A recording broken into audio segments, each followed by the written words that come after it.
Magandang araw mga boss. Ngayon mga boss, meron naman po tayong pag-uusapan na tanong sa atin. Ito po ang kanyang tanong na ang sabi niya, boss, ano po ba ang plaki?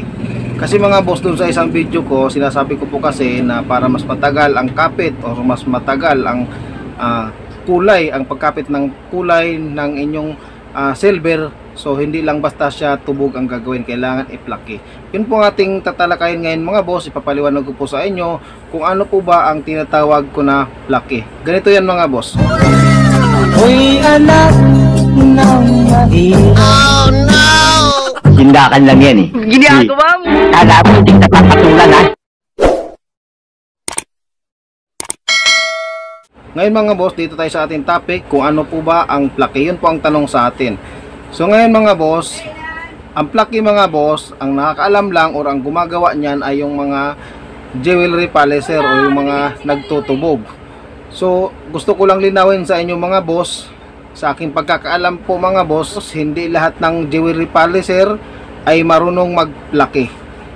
Ano po ba ang plaki? Ang plaki mga boss, yun po yung ang alahas ninyo ay silver, tapos kukulayan siya ng yellow gold.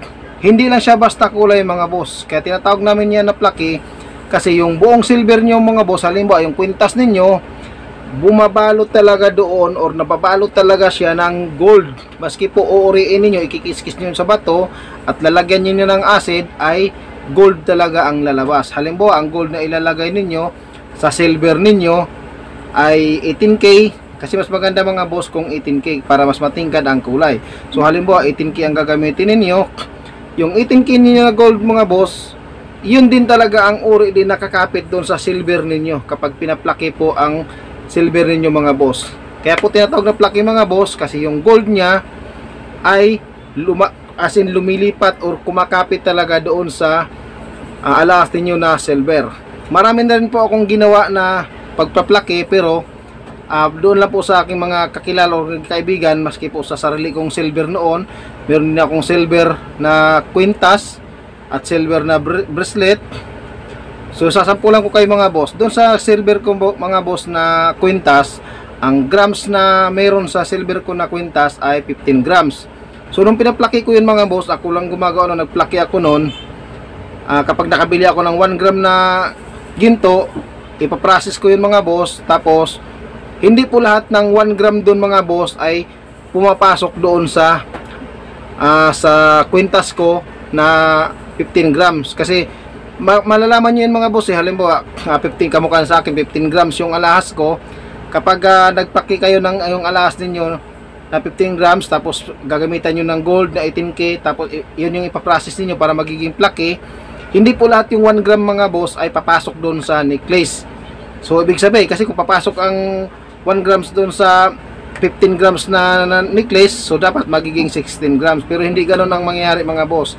Ang pumapasok lang doon kapag magplaki kayo na halimbawa 15 grams, no, maski hindi 15 grams mga boss, maski anong timbang ng silver ninyo, ng alahas ninyo, tapos meron kayong 1 gram lang na gold, pwede na yan mga boss. Pwede na kayo magpaplaki kung meron lang kayong 1 gram na gold. Pero wag nyo asahan mga boss na yung 1 gram na yan pumapasok po doon sa alahas ninyo, kasi malalaman nyo po yan na kung pumapasok, dapat 1 grams din ang madadagdag doon sa alahas ninyo na silver. Hindi ganoon mga boss. Ang pumapasok lang dyan nasa 0.6 lang or 0.8, ganun lang ang pumapasok mga boss. Yung iba kasi doon mga boss, tumatapo na yun or humahalo na talaga siya doon sa chemical or sa liquid na ginagamit sa pagplaki.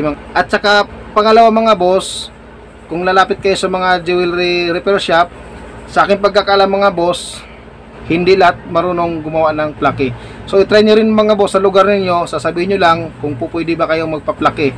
Kung ano ba yung plaki, yun po yung sasabihin ninyo na yung gold ay pumapasok o bumabalot talaga doon sa silver ninyo.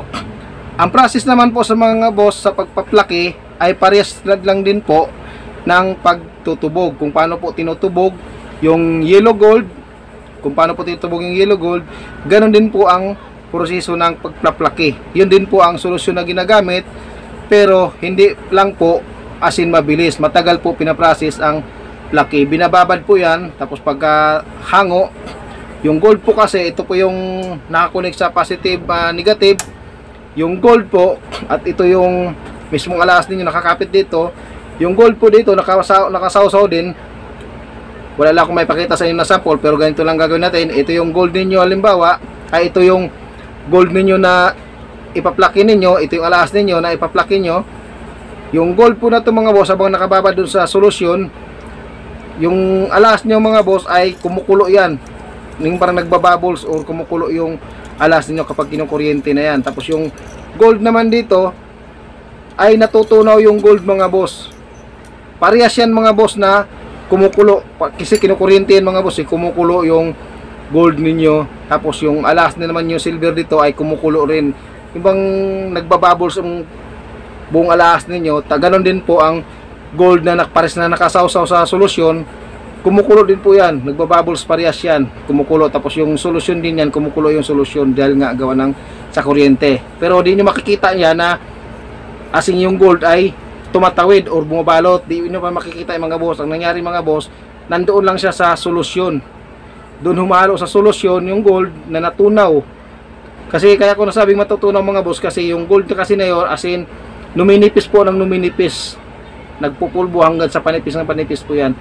Kasi nakasawsaw po doon sa solusyon na ginagamit po sa pantubog.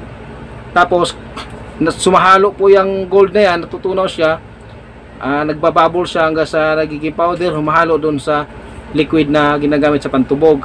Tapos yung alahas naman ninyo dito, yun po yung kumukulay naman yung solusyon doon sa alahas ninyo. Kaya di nyo makikita talaga na lumapit or kumapit yung gold. Malalaman nyo lang po yan mga boss kapag hinango ninyo, kapag hinahango nyo na ang silver ninyo, ay doon nyo makikita na pag binabras nyo, doon makikita na yung silver ninyo hindi na kulay puti, nagkulay ginto na.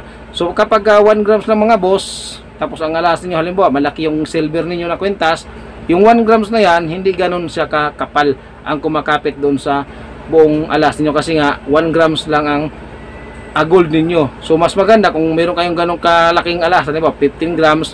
Kasi sa akin kasi noon yung 15 grams ko, napapasukan ko siya ng gold na 5 grams, kasi mura lang kasi yung gold noon. Kapag bumibili ako ng 1 gram, pinaprocess ko. Pag nakabili ulit ng 1 gram, pinaprocess ko ulit hanggang sa umabot siya ng 20 grams ang kabuuan ng silver ko na kwintas mga boss. So bali 5 grams ang pumapasok na gold, sumatotal doon sa aking 15 grams na necklace na silver. Yun po ang nagiging proseso sa pagplake. Yun po ang sagot ko sa iyo mga boss kung ano ba ang plake. Yun po yung sinasabi ko sa inyo. Muli, hindi lahat ng jewelry polisher ay marunong magplake, or hindi din lahat ng mga jewelry repair shop ay tumatanggap din po ng paggawa ng plake. Kasi sa amin mga boss, ginagamit namin yan base lang sa sarili naming gamit or kaibigan namin, mga pinsan namin nagpapagawa. Doon po namin ginagawa mga boss yung pagplake. Tapos ang plake mga boss, muli kapag na-process na, na-plake na yung silver ninyo, as in nakabalot na yan sa gold, nakabalot na sa gasugog. Maski po ikis-kis nyo doon sa bato na pang-uri doon sa mga jewelry shop, mayroong same bato na pang-kis-kis doon. Kapag inuri yan mga boss at pinatakan ng acid, 18K pa rin po ang lalabas niyan mga boss. So yun pang paliwanag dyan mga boss ha. Yun po ang nagiging kaibahan doon sa plake at sa tubog lang. Yung tubog kasi mga boss, yung silver ninyo na itutubog sa yelo, kapag itubog yan sa yelo, kapag kiniskis niya sa bato, kulay puti po ang lalabas.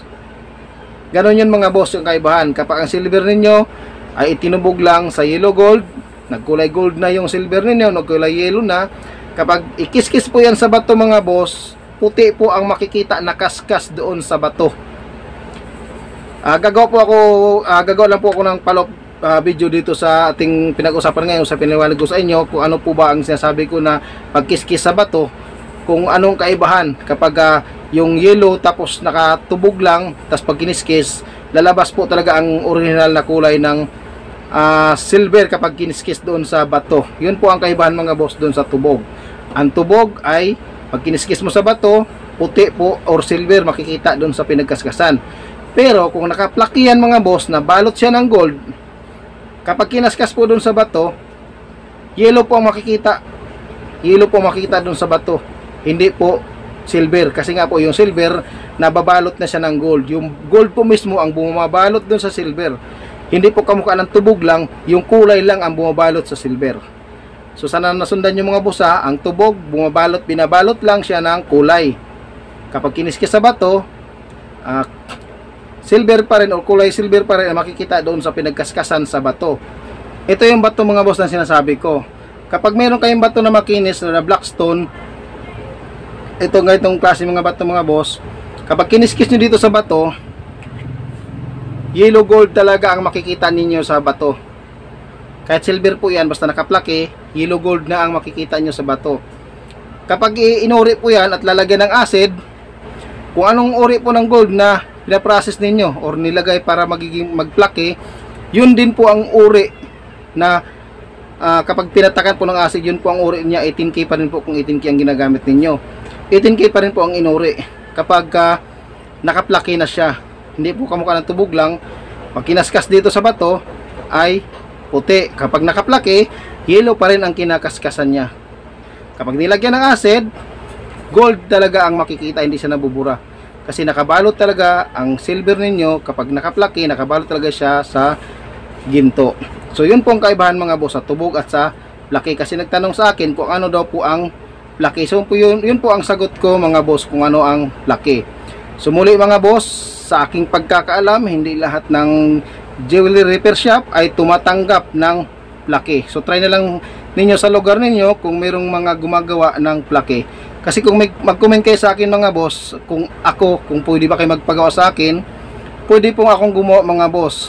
Kaso ang problema, wala na po ako doon sa pinapasukan ko at meron din po akong gamit at kulang naman po yung gamit ko na meron ako dito sa amin. Wala po ako yung pangkuryente at saka ng solusyon. Kung meron po kayong mapupustuhan, marunong po akong gumawa, pero wala po ako. Kung magko-comment kayo sa akin na magpapagawa kayo sa akin, marunong po ako gumawa pero wala po akong paggagawaan kasi wala akong gamit. Hindi kamukha dun sa namasukan pa ako ay kumpleto ako sa gamit or sa amo ko kumpleto ng gamit. Ngayon kasi mga boss ay hindi na ako pumapasok sa jewelry shop. So yun lang mga boss ang naging paliwanag ko kung ano ang plake. So salamat mga boss sa inyong panonood.